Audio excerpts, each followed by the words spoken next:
3N, 2N1. I forgot the 4N, 3N, 2N1. It's going to be a tough night for me, guys. What's going on, everybody? I brought back up. It's Old Man Fiesta going on tonight. And yes, I know the windows are all different sizes. I may have goofed them up. And now I'm just embracing me jacking up the windows and not being able to fix it in time. It was fantastic. And that's what we're going to talk about tonight, though, is hobby. The fact that imperfections are beauteous. They make the models, they make your hobby what it is. Spoken like someone who doesn't paint very well. Exactly. Or at all, either way. Yeah, we don't want to gatekeep. Brad is finally participating in this side of the hobby, so let's do it. They look great, Brad. He is participating. I'm glad he's painting models. I'm very happy he's painting models. The next thing we got to do is buy him a pair of clippers, get him some Tamiya glue, and get him going on that side of things. I thought we were going into a whole manscaping issue there. Never mind. It's a train wreck down there. It's a right casserole we got going on. So one of the things I wanted to talk, I just want to talk very. I said you were like, hey, what are we talking about? Hobby. What exactly? I'm like, no, just anything hobby related, because I think that if somebody like me can do hobby stuff, everybody can do hobby stuff. Shaky hand Brad that can't see colors as painted models, you can probably hobby it up a little bit. I agree with that. So one of the things that I get asked all the time, and granted, I work in an art store that has Warhammer in it, so there's a little different thing, is what can I do to get better at painting? And I'm like, paint. Wasn't there any tricks or anything? I was like, there's things you can learn, but the first thing you got to do is just sit down, put paint on a model, see where you're at. There's the trick. Is just put paint on it. The minute you start putting paint on it, you start learning little things. Every time you paint another model, you get better. You start seeing more detail. You start being able to pick out more stuff. You find little tricks. It's like Zuber's a big fan of oil washes and doing some oil blending. I'm a big fan of different styles of dry brushing and using different brush techniques. It's all part of the whole thing, is just you learn the hobby as you go. And you can watch tons and tons of YouTube tutorial videos, but putting that paintbrush on a model is the first start. I've got a question for you paint folk, but you hardcore painters, because I've spent a lot of time talking to Matt Aaron and others that are really good in the hobby, Mike, you know what I mean? And one of my things for this is, how should painting and hobby be scored? Because for me, for instance, as somebody that I don't even notice, I can't see shading. I literally can't see shading because I have a hard time with darks and stuff. So unless you go from super light to super dark or vice versa, I don't notice it. And I love conversions. I love different style models. I would rather have an army look less clean and more just your own kind of thing. And other people hate conversions. Like, for instance, KR just doesn't like conversions at all. You know what I mean? And there's got to be somewhere probably between the fact that I want every army to look like something from Mad Max and where you should score it. So what are your guys' thoughts on that? My big thing, and this is because I've been judging painting for a long enough and hobby stuff for long enough, probably about 2 years ago, maybe 3 years ago, I went, you know what? Some people just don't like conversions. Some people are amazing, flawless painters who do just spectacular, unbelievable jobs that I couldn't do. I mean, and I've seen tons of them over the years. And it's like, okay, you need a painting and hobby rubric if you're going to judge painting that can max out score without having to do all the conversion works. Hey, guess what? A guy flew 3,000 miles to your event. He's probably not going to have the kick-ass giant display board unless it's Matt Aaron. So you need to give points. Shout out to Fran. Yeah. Shout out to Fran. Yeah. And you have to give leeway. Like right now, my painting rubric, if you maxed out the score, you get 130 to 150 points. I think is what I got it at. I think it's 130 right now. You can get a lot of points without doing something. which is great. I find that to be more thing. The problem is judging painting. I don't care who you are. It's subjective. We all have our likes and dislikes. Great painter Dave Koska out of Buffalo, New York, who's won Nova's Best Painted. He's won Best Painted awards all over the place. I don't like his paint style. It's awesome. It looks really cool. It's just not my style. But I have to respect his paint style, and that's one thing that's hard is to get people to understand as a paint judge. You have to put your personal preferences aside a little bit to go, that's cool. Not my jam, but it's cool looking. And you just kind of have to roll with that. I will not say paint judging without air quotes because 40K does not paint judge. 40K has a judge of the event show up and go, I'm going to judge your paint scores. Brad, how much time do you put playtesting an army? How long do you think Matt Aaron spends painting his army? Wildly more than me. And you go to an event. You go to an event with judges who are brought in specifically for their knowledge of the game, and Matt Aaron also gets to sit there and have us critique his paint job. Matt Aaron spends so much time painting and doing stuff, and also Granger's. I'm never ever going to fix anything with tools. Please stop giving that at. But dude, Matt goes into shit that I can't even understand what's happening. He spends so much more time. I spend a lot of time on the hobby. He spends so much more time on his stuff. I remember when we roomed together at OVO, he was up getting the proper light because he wanted to make last minute adjustments before everything at 3:34 in the morning, sitting on the toilet with one leg on the sink because that was the proper lighting. Also, I'm telling you right now, if you come back from a night of partying, hypothetically, of course, and you walk in a drunken state and you look over and there's someone sitting on the toilet with paints, you won't be able to comprehend what's happening right now. With that, you're like, what? Is it morning? Are we like, did I stay out all night? What is happening right now? Also, we have 2 tables with chairs and you're sitting in what looks like the world's worst position. And, he's doing that to crush. And yes, if you put me trying to judge his paint, I think that someone should come down from the rafters and drop a people's elbow on me.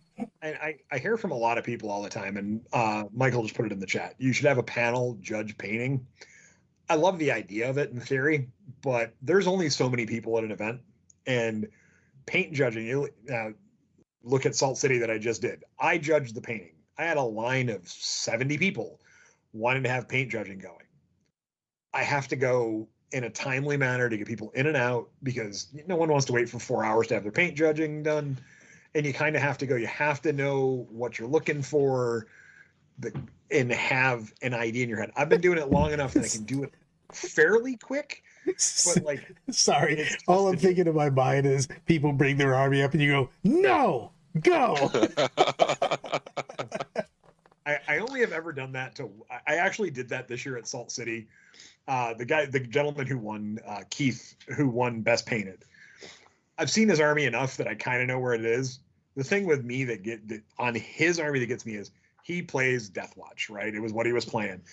Completely hand sculpted shoulder pads that you'd be like, oh, those are plastic. And he'd be like, no, I sculpted that one. What do you mean? Well, they don't make that chapter's shoulder pad and they don't make a Death Watch with that symbol in it. And then you're like, what? And he goes, yeah, well, here's one of the plastic ones. Here's one of the ones I sculpted. And you're looking at them going, oh yeah, they're definitively different. But goddamn, I can't really tell the quality differential. And then he was like, when we first started judging stuff, he's like, hey, yeah, look at the handles on the swords. And you're like, is that wood grain in the handles on like the 2 millimeters of handle you see? And he's like, yeah. And you're like, is that exhaust, on the little spot on the chainsword that actually looks like the exhaust would look at the end of an exhaust port? Yeah. And I'm like, you're like, all right, thank you. Now go over there and sit down. I don't want to see those anymore. They're making my stuff look bad. Your Death Cult assassin has stretch marks in her leather outfit. Yeah, that took a while. Oh, okay. Dude, here's the thing. How do you fabric on the pants of the scouts was the one that got me. in all seriousness, Like, you how can do see you the fight. how do you get a point? Okay, when you're judging this, okay, do you just have like a unreachable amount of points at the end of your thing? Because like I don't, it seems like a slap in the face for two guys to both get 100, or one gets a 95, 90, 95, 96, 97, and the other guy gets 100 that has that going on. You know what I mean? Like, how do you I make mean, it fair but still, go, hey, I this think army's light years better than this army? So I think the I hobby have, track is a slap in the face, just straight up. so Like I have a thing. we don't respect the hobby enough at an event level. I agree in some ways on that, but my big thing is I legitimately have at the end of my rubric a thing called hobby. It says judge's discretion, and it's 1 to 10 points. That's kind of how I break things. When I'm like, oh, these two people are 100. All right, let me look at them in separate lights and look at them from the entire army put down on the display board, the entire army as a whole, and have to look at everything. It's not easy to do. There has been times where Zuber, myself, a couple of the other judges at Du Bois, we've had two people that were perfectly, like, both armies absolutely gorgeous, could not decide between them, and we legitimately had to walk out in the hall and go, which one do you like better? Which one do you like better? Which one do you like better? And then, oh, there was four of us. Oh, we're tied. While All right. wiping the tears out of your eyes. Yeah, it's so bad. It's tough to do. It's I mean, like, That, the that year that they used my painting rubric at LVO for the painting rubric, they were like, how do you do this all the time? And I'm like, you kind of have to have, this is the standard. And I actually hunted the hall to find someone who was kind of the absolute middle of the road. This is your 50-point army. And they were like, oh, we've been given that like 90s. And I'm like, oh, then you guys aren't comprehending things. So we had to actually like go back and rejudge some stuff because it was a little difficult. And they were like, oh, we need a checkbox rubric. And I'm like, yeah, those are so for the bad. bigger events, do you go with teams of people? Because you still have to be able to cover all the people that are at the event, but also people look at things, and we talked about it. You talked about it earlier, where each person has their thing that they like a little more. They like clean this, they like this style, this. I like conversions with me. Zoobs are like this. Do you have multiple people judge the same army? Because there could be someone that's good. We've had this in Michigan GT, for instance, where one was giving big scores, and the other was giving really stickler scores. You know what I mean? Like, I really enjoyed your army, big scores. Oh, so like but by the way, both were judging. I felt very fairly, but they were judging how they felt. You know what I mean? How they perceive the army and stuff like that. So I'll put this in my perspective. I like when I set a time to go, if you would like your army judged, please come between this time and this time. And then you're going to have an initial round of judging. And when you get through, and let's say at a bigger event, I'm talking like a 200-person event, half the field's going to want to get their army judged, right? So you get through that and you do your initial judging, and you'll have probably 2 to 4 people doing it.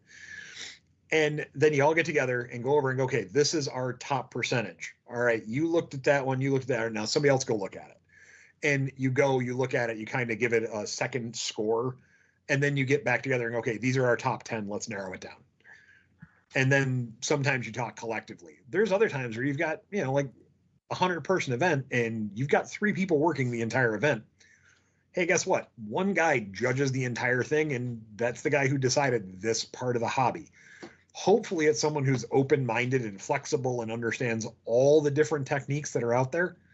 Because, look, I'm not like a personal fan. There's the what they call the hatch style, where you do line, Dave Koska style. I appreciate it. I know how much time it takes. I've tried doing it.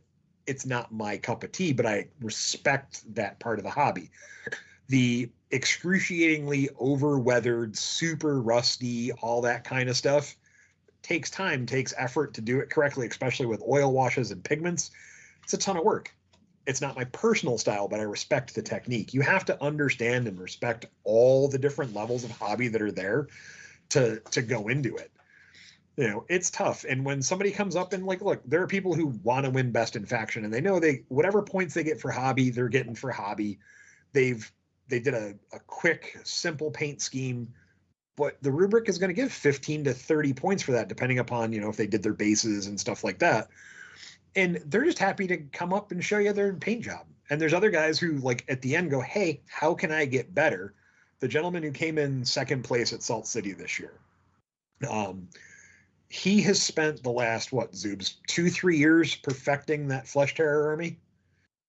I mean, yeah, it went from pretty toe jam level to this year. It was like, Yeah, he spent a lot of time and effort. Level.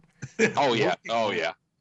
And he got those Hobbit feet going on that first version of that army. So, but he spent all that time working on it, perfecting it, and asking the judge the right way of what can I do better, and not going, not rudely of saying, well, I think I should score better on your blah blah blah, and you come up to like, hey, what do you think I could do to get a better paint score on this?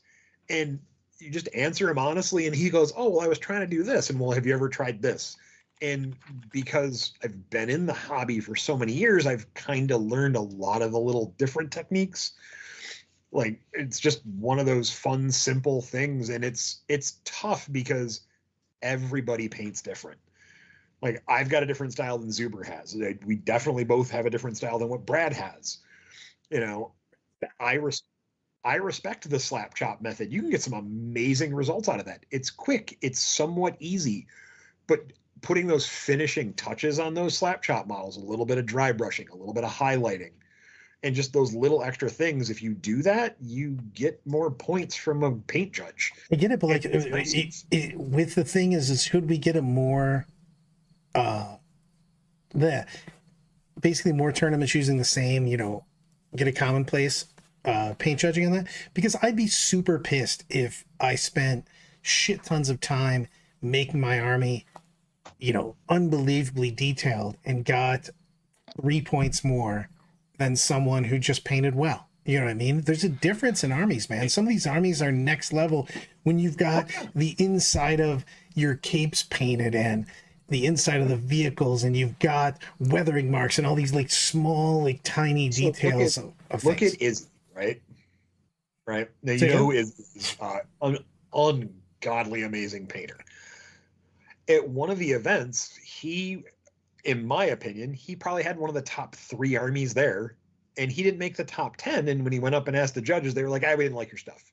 They didn't say anything other than that to him, and he was mad. And I get it, because it's tough. You have to publish your rubric ahead of time. And if you want everything to have a standard hobby rubric, you then have to have, in all honesty, a small handful of people from different areas who come together, put the paint rubric together, and then teach people how to judge that paint rubric. Because you can't do just a checkbox thing, because you can figure out how to beat a checkbox thing. It's not super hard. And then you have to just kind of get everybody on a consensus of what to look for. And it's not easy. You look at Michael Fox, right? His Death Guard army, which is absolutely gorgeous, and he put a ton of work into it, and it's glorious. And he was winning awards in California and everything else. He came to Syracuse and he was like, oh, I got to step my game up. And then he put that guard army together that he won best painted at Worlds for Warhammer World down there last year.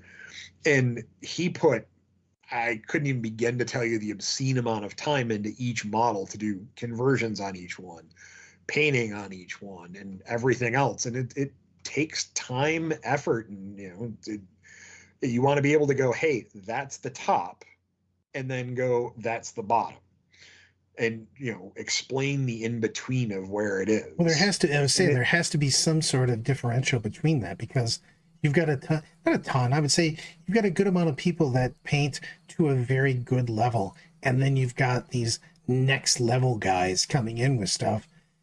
And you have to have some sort of ability to point that out without just dumping everybody. Because one of the problems we used to have back in the day was you had this, 100 point for 2 people kind of thing, and then everybody else kind of started at 50. You know what I mean? And kind of get just lumped in together. It's like, hey, these guys are amazing at painting, and the rest of you guys are a trash fire. Get the fuck out of here. You know what I mean? You want some sort of spectrum here. Zuber, who's that guy that we follow that you turned me on to on Facebook? If I knew that, I could look him up and find him, but I could never manage to look him Okay. up. So there's a painter we follow who's doing all this amazing stuff with wire and lighting techniques off bases and all this really interesting, like very different style stuff.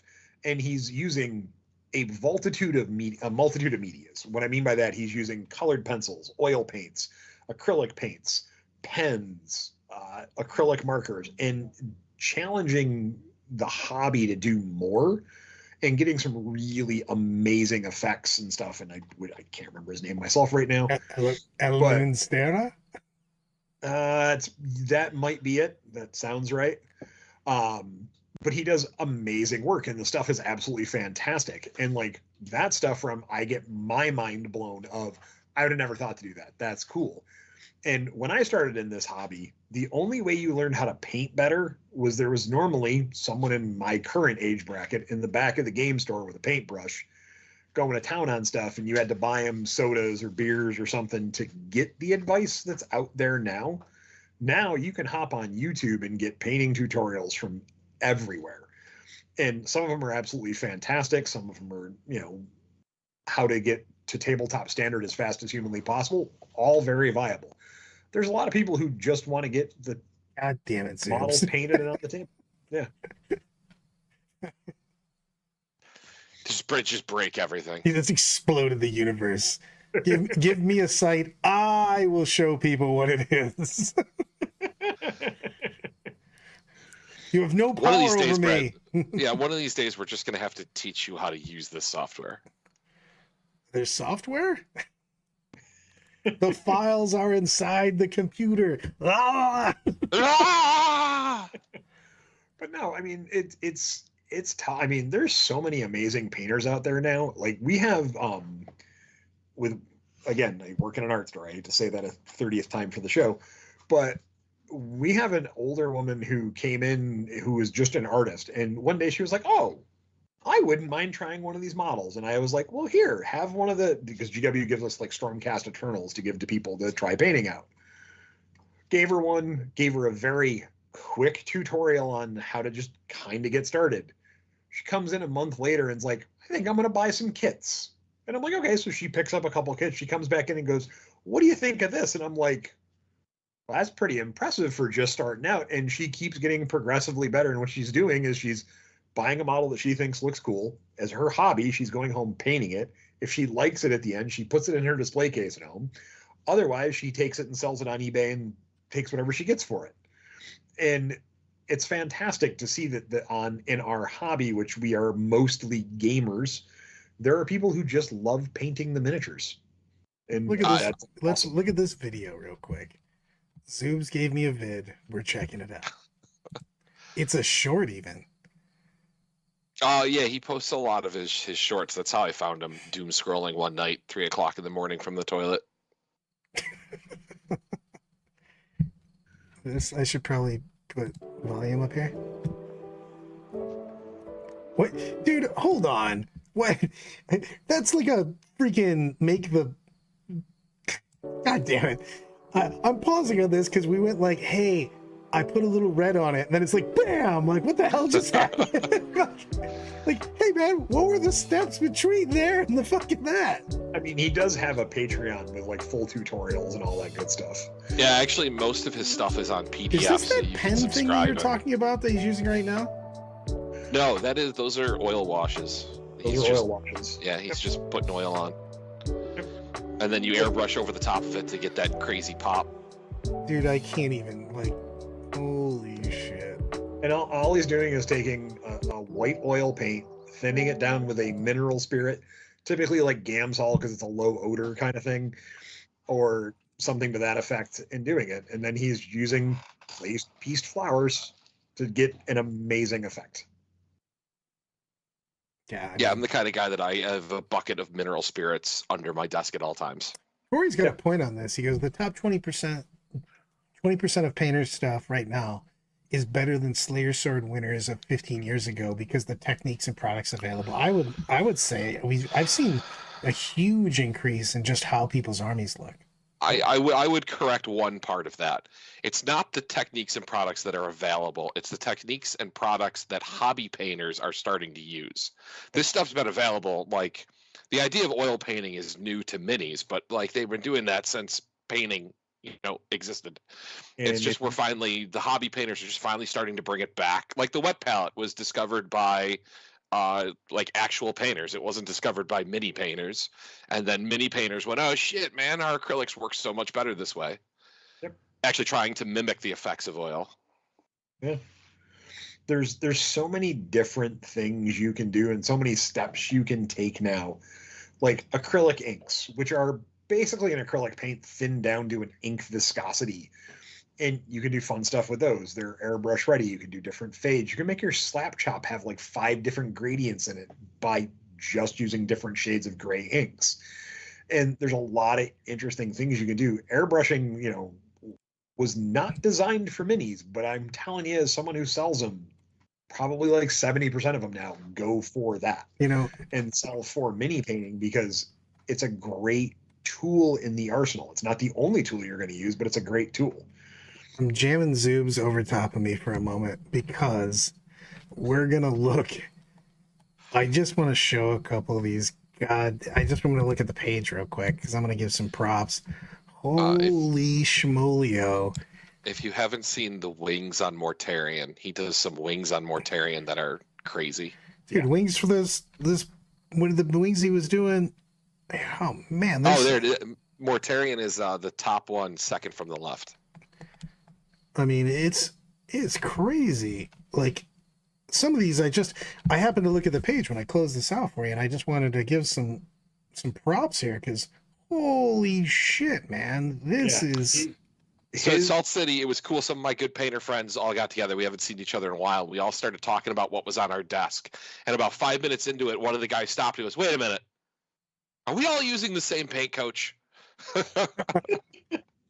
Because his techniques he does a great job explaining them in a very simplistic manner that is a complicated thing. And it's really nice. And you can do so much with so little product. It's just so interesting. His flame techniques are phenomenal. So actually, I sent the Necron to Matt Aaron because he was looking for more pop, and I was like, "Check this brother out." Yep. Speaking of brothers, because Brad doesn't think it exists, I brought this to the stream so you can prove that the Marauder Destroyer does in fact exist. It sucks so bad that I haven't bothered to finish painting it in 4 years. I still have the picture of the that you sent me from the GW ad that says we can't sell this to you because boom.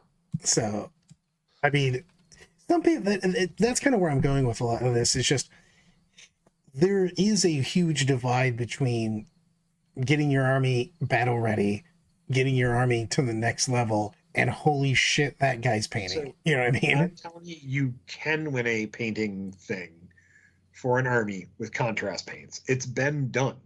I mean, the reason you can win with contrast paints because all contrast paints are doing is mimicking how you prepare your paint to go on a model. Yep. And so a contrast paint is just a watered down paint. In many ways, because of some of the agents in them, they're a little different. And of course, if you didn't know this, if you've never heard Duncan Rhodes talk about the development of contrast paints, in the contrast paint lines, there's 3 different types of paint. There's 3 different viscosities. There's 3 different binders. There are technically 3 paints in that contrast line. And if you used all of them enough, you'll find the similarities and the differences between them. But contrast paint is basically a style of glazing. It's just a little thicker. My paint has 6 different mediums that I use to thin paints out. Yep. Because they all give me different effects, from Windex to airbrush thinner to alcohol. Flow improver, GAC 100. There's so many different things you can use. 100. It's a golden product. It's designed to thin paints and change the viscosity of the paints a little bit without degrading the pigment. Those are things you can add and do. And like one of the big developments that his hit, actually, I think Matt just put something up about it. Non-metallic metallics has been a thing in painting Sergio shit is legit, ever. man. I've seen a And bunch it of his stuff up so close. He was at Yeah. Adepticon this year, and man, wow, just wow. My boy Josh Ford went to basically all his stuff and visited him and stuff. He's that dude. I mean, there's painters, there's good painters, there's next level painters, and then there's what the shit is that guy working on, and how did you do it? Sergio stuff is absolutely Yeah. absolutely phenomenal. And one of the things I tell everybody is like, we all go to these tournaments and go and play games and have a good time and try to win championships and all that stuff. But man, if you just go to Adepticon one year and go, all right, I'm going to play in just the doubles tournament on Saturday. But on Thursday and Friday, I'm going to take a bunch of paint classes from a bunch of different people and learn all these different techniques. You learn so much. And most of the paint classes are relatively affordable. There's a few of them that are a little expensive, but man, it is so much fun. I was super surprised. I'll just do Adepticon. Adepticon, I stopped playing the champs and started actually helping a little bit with my team for a change. But also, I got to wander around. I just didn't realize for a long time how big the hobby side is. You know what I mean? There was so many people in so many seminars and workshops and stuff every hour, like all day. There's different things going on, and multiple tournaments have kind of shit like that. You know what I mean? Or conventions, I guess, more so than just the tournaments. So it's wild to me how many people. There's got to be way more people that are hobbyists than there are players. If I was going to say, it's part of the reason why I roll my eyes when we talk about painting competitions, because the difference between, like, Brad, you're painting a mini. You are the new player on a Thursday night that we're dumpstering accidentally. Yep. It's like there's not a comparison between what you do and what like a Matt Aaron's doing. Absolutely. And the idea that we're forcing you guys to compete, like most painters would be the 1 in 5 guys at an event. And here we are trying to judge them alongside the guys playing for Team USA. What are you going to do? I always crack up about that. It's the same thing with the Olympics.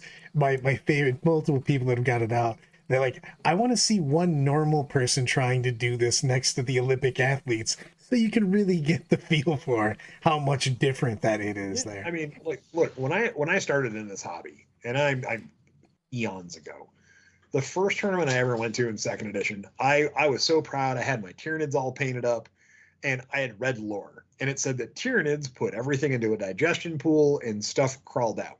And in my head, I was like, digestion pool. Man, every time you go to the bathroom, it's kind of different in color.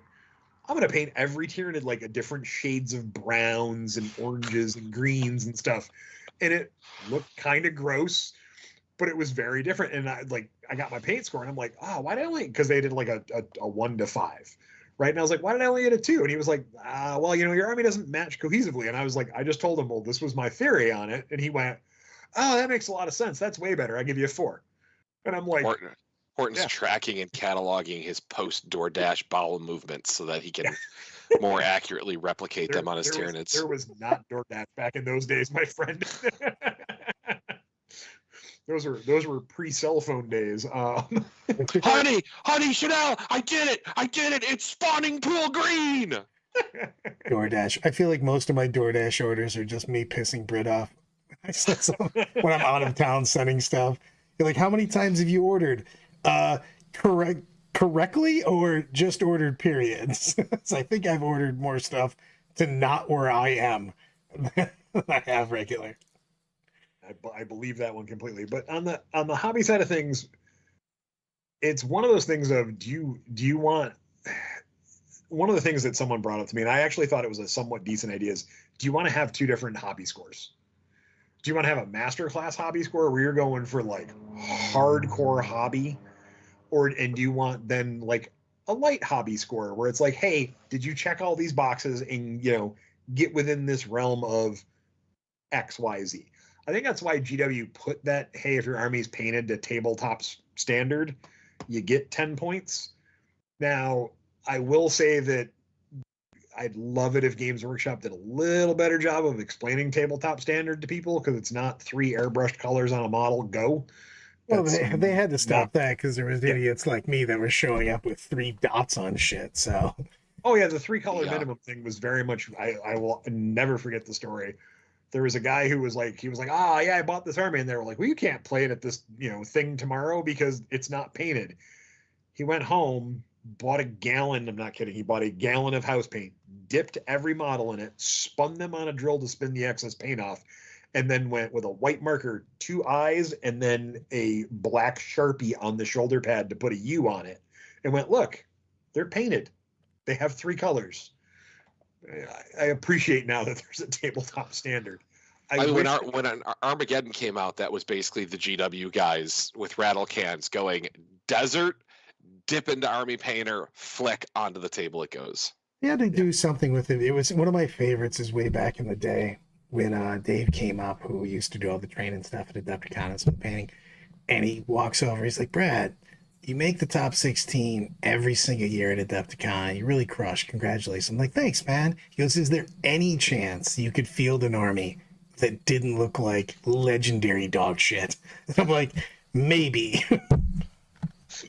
Well, I mean, as you pointed out, there's all these painters out there that we never hear from because they don't play the game. Yeah. Think how many more people you could be reaching if you were bringing that level of army to the table. Yeah. Oh, dude.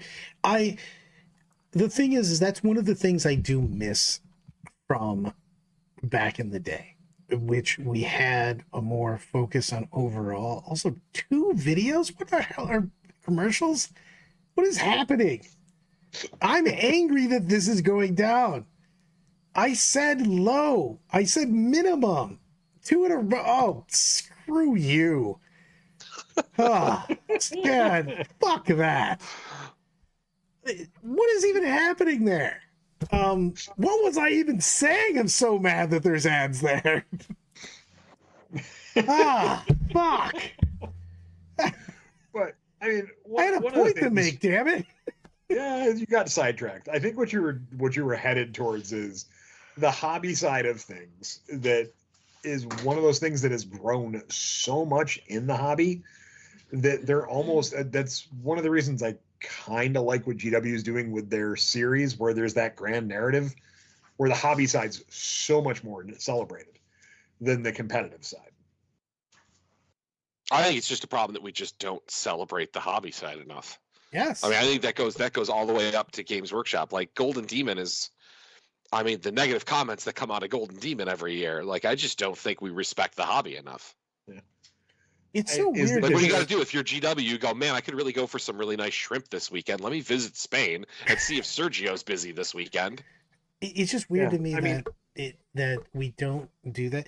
The thing is I was playing competitive in 2000, and then you had to have, I mean, we had comp paint and everything else, but like I knew that I was doing a best general at that time. You know what I mean?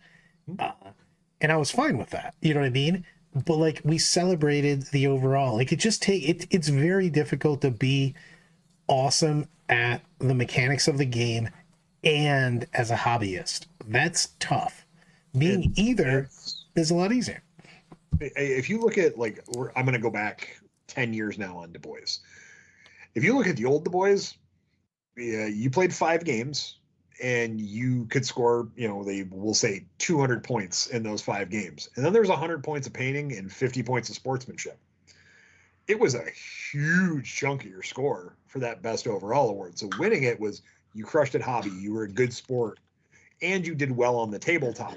But there was times that, I remember a year that somebody went 2 and 3 and won best overall because he crushed the hobby and crushed being a good guy. Yeah. I mean, I have some pretty big things on this. KR is like, what's the consensus on Commission Army scoring and painting? He goes, I personally don't care much. I have 0. If someone painted that army, right? Yes. It's not like a robot painted it. It's not like it rolled off an assembly line looking like that. If you paid, and I've seen how much some of the commission painters charge. I've seen how much that, I'll use Blue Table as an example. Like, they had a $5,000 commission job that was like a 1,000-point army. if you put out that kind of dollars and you want to put that up for paint judging, by all means, that company did a great job painting your army. Get judged for it. Do I wish that you took the time and did it all yourself? Absolutely. I'd be much more impressed. Do I wish that people would tell you when it's commission painted so you can, not compliment them on their paint job? Sure. But you're complimenting the painting, not the, I'm okay with you getting a score, like especially if we were having overalls. Okay, Yep. If we're the three of us go to a tournament and I have a commission painted army because I'm the most likely to have someone else paint my army, and I'm fine with if you're looking at an overall score, but I shouldn't be able to win an award for anything paint related on an army I didn't paint. That's just my personal opinion. That's it. Well, that's I fine. don't care either way. Hey, Brad, I can put it to you in the best way. Was it 2 or 3 years ago at Du Bois, I looked at you and went, "Hey, Brad, you'd win best overall, but that's not happening because you're using my army." Yep, exactly. But I'm saying, and there was no pushback. Yes, that's how it should be, in my opinion. Yep. And again, I used to have an opinion on this the other way, where I was like, "No, commission, you paint your own stuff, blah blah blah." But like, you know what? I've got paid for commission painting. I shouldn't begrudge someone who doesn't enjoy that part of our hobby, but really loves the game. All I know, go to the comments. I really want to. He goes, "Can I just pay Brad to burn my army at events? I would love to Yoda you with me on your back the entire time." No, no. Bad No, Matt. wait, Hit him with the squirt bottle. Matt Now, O'Hara- Matt, drop your immolator down an elevator shaft. I mean, Matt's got the one hat. I mean, we could get him to get a really big one because I'm pretty sure you'd fit underneath it. I think I saw this Brad, it's episode me, of Family right Guy. All right, you ready for me to make this a controversial stream now? Go for it. So, Kicker on the Frontline Gaming community put up a post today, and it was, if someone gets a yellow card or the equivalent during a round, should there be a set point reduction from the game? And if so, how much? And the options were no point reduction, there should be a reduction, but it should be varied by the infraction, 10 points, 20 points, and somewhere more than 20 points. And What's the card for? well, that's the thing. It's a flat. He gets a yellow card. You know what I mean? And most people, I'll say what the overwhelming response of 82% so far has been, yes, there should be a point reduction, but it should vary by the infraction. And I agree, but it's hard to police this if you don't have somewhat of a black and white, this happens, so this happens. You know what I mean? The cause and effect on this, because it's going to vary, and you have very few people that want to enforce this. You know what I mean? Especially if you're doing it as a Yeah, call. this isn't directed at Kicker, but I love people who have never once considered judging, who have opinions on how judges should act. So I'm going to put this in. It depends on the situation, right? I would love there to be a code for judges to follow that had options, because hey, guess what? The new guy who's played his army 3 times before coming in misread a strat and screwed up. Hey, don't read it wrong the next time, right? But the guy who's been, like, we'll say you, Brad, spend 150,000 ITC events and read a strat wrong. No, you screwed up. I mean, that should be a yellow card. Here you go.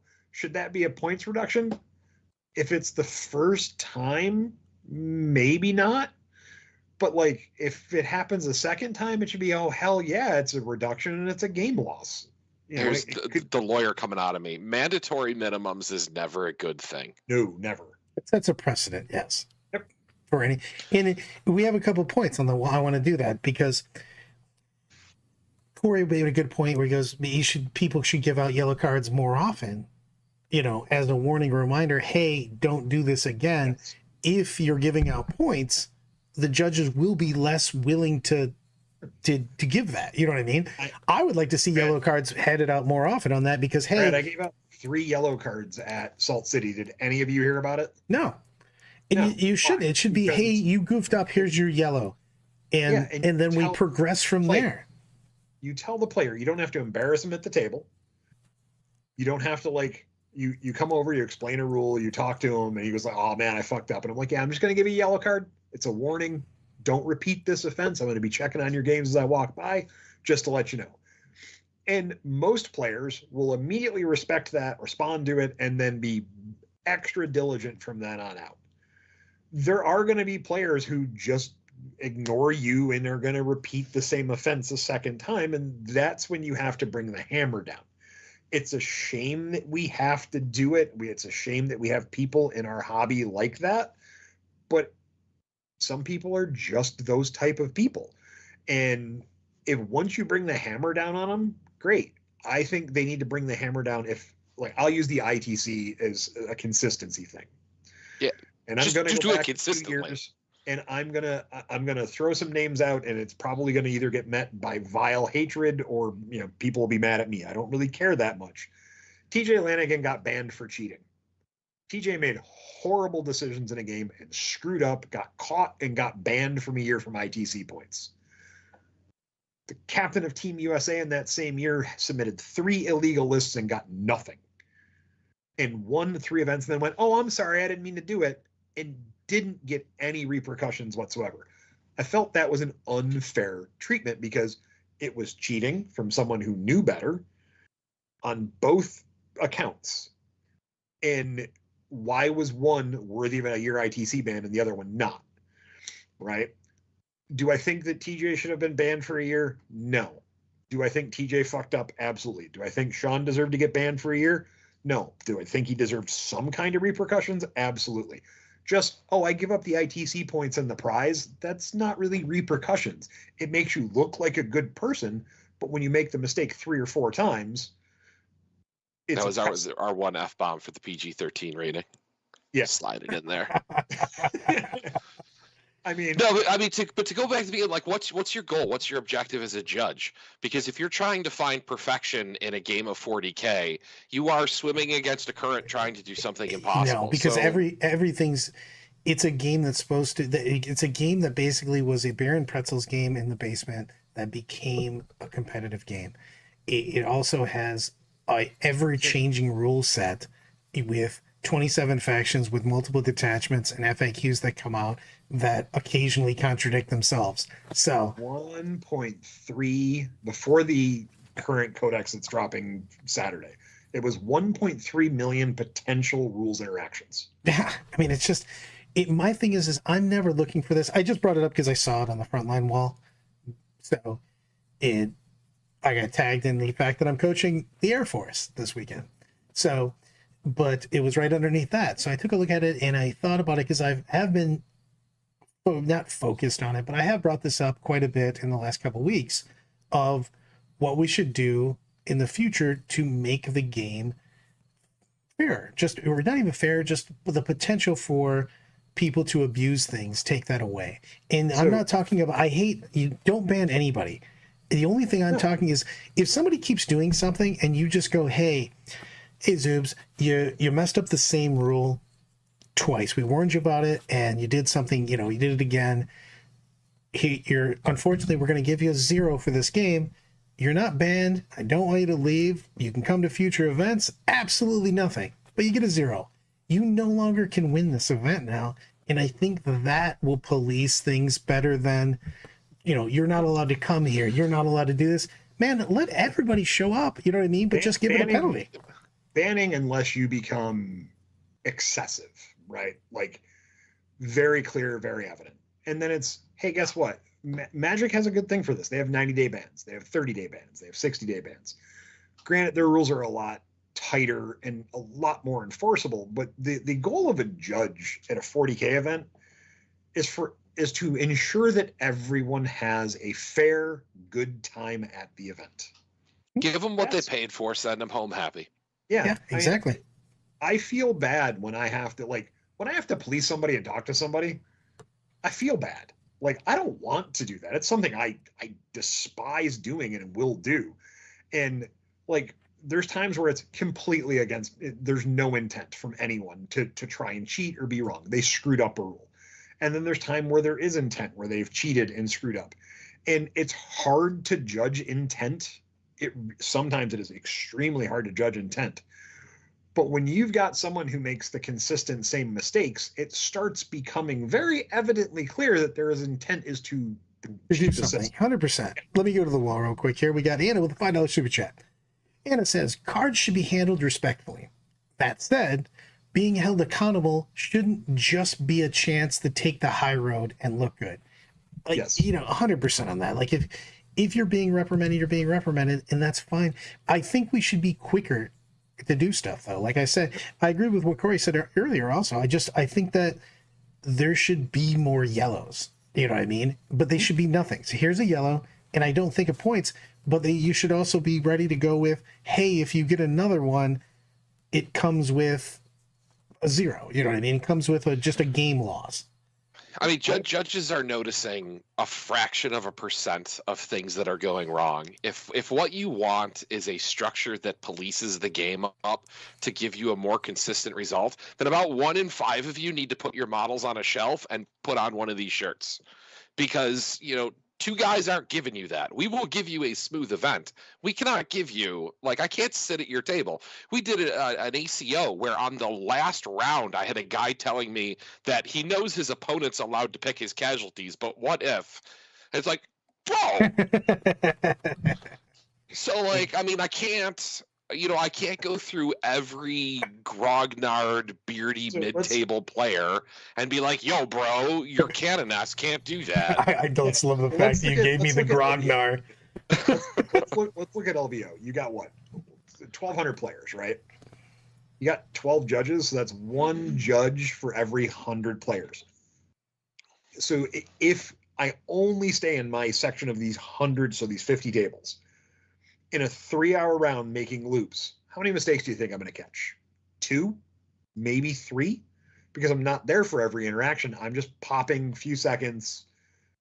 All right, let's go on. Judge, we'll go over, answer a question because someone, just didn't read their book correctly or whatever, because that's what 90% of the judge calls are, is just pointing to the reading of the rule. And it's one of those things of, it's tough. I mean, as a judge who's done super majors, small stuff, RTTs, everything, it's a thankless job. At the end of the day, we don't get paid money for doing it. We do it for the love of the hobby.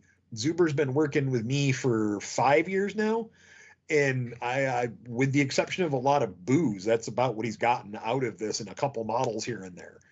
And same for myself, it's unpaid at the end of the day. We run events, we judge events to have fun and hang out with all you guys and to give you guys a great weekend. And that's our goal. And to be the police sometimes at it is really tough on us, because our goal is for all of you to have fun. We don't like one person ruining 5 other people's weekends or 7 other people's weekends, depending on how many opponents they have. So we want to remove that element out if we can, but we want to do it in a way that doesn't kill the weekend for everyone involved, like the entire 100%. And I know it's not easy. I did want to just throw it up there because I saw the thing, and we've talked about this, and it's just, what's the answer? I don't know. You know what I mean? I think it's not to say one of us is right, one of us is wrong, but no. I think FLG is coming from a different direction than what you're going to get from a me and Brian. Yep. Like they are running a business, and they need a certain level of consistency so that you can go to McDonald's in Jersey, you can go to McDonald's in Vegas, you can go to McDonald's in California and get your burger and fries. Me and Brian are pulling out the stove and pressing the patty. It's a different product. So I know, but what you're asking is not really feasible. We will do our best to give you a consistent product, but I love it. McDonald's is still disappointing. I mean, look, I have heard from a lot. We both worked with FLG for a while. We did a couple events with them. It's a different animal, right? They're a business. They are there at their tournaments to make money, and at the end of the day, hope you guys have fun. But at the end of the day, they want their profit and loss statement to be their profit and loss statement, which I don't begrudge anybody for wanting that. It's a what business. It is. I get it. And no, I look at the benefits of it. Look how they've grown. They're doing Yeah, something right. Yeah, they're doing something right. Look how they've grown. Look how many events they have. They're running pretty much one a month, somewhere in the country, and fantastic and bully for them. But if the community wants a consistent points thing, it has to become. I don't want to say that it's going to have to become GW who enforces that, but they need to come out with a code of conduct, with a judge's test, with hey, these are our enforceable penalties. Here's the leeway we give you on enforcing those penalties. But after 1, it's 5. After 2, it's a game. After 3, you're done. They need to have something like that. I'm going to tell you that I have penalized people points in games for stuff. And have I caused someone to lose a game by penalizing them? Absolutely. But the second time in a game, you try to use the exact same strat after I told you how it works the second time wrong, I'm going to penalize you. I'm going to be like, nope, I heard you say it while I was walking by the table. That's not how that works. We just discussed that 10 minutes ago. Your opponents know that's not how it works. And he goes, oh, I was just a mistake. I was like, well, the first time was a mistake. The second time is, reassuming things. I'm penalizing you 10 points. That strat's gone. You cannot use that strat. You take your CP back the way you wanted to use. You can't take your CP back. You said you're using the strat, but it doesn't work the way you said. So bully.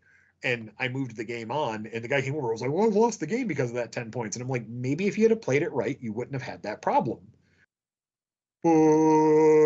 Oh yeah, you're probably right. And I'm like, so, it's tough because, I don't want to be an asshole. I don't think any of us ever want to be that, but you have to. I do have to throw out, we're at the end of the stream, so I should point out, please like and subscribe. You're going to throw out KR? I'm for that. Let's do this. Let's talk about things we should promote. I already put the Discord up for the 40K Lorecast or 40K Lorecats. Oh, so yeah, that is true. The brand speech So about if you would like to come to a fun 40K event that is a drinking party where we play 40K, DuBoisGT.com. Come on, register. Every table is going to be different in some form or another. It's going to be a good time. We play very laid back. Super Chat from Meadow. Go Blue. God damn it. That'll never feel right. One of these days we're going to get you to, say something nice about Ohio State. Yeah, no shit. God damn it. That's what I'm looking for. I'm going to start logging in under a different account. Chad Brester, $2 super chat, says, OH. Guys, thanks for hanging out with us tonight. Thank you guys for hanging out with me. Thank everybody for hanging out with the three of us. Hang on, Brad. We can't close it yet. Hit me. I've got one thing for the group. Uh-oh. Emperor, bestow on us your righteous fury and your furious strength. Let us become the storm that blasts the enemy from your sight. The Emperor protects. On that, that's Queen's all I way got. out. I can't let it anything.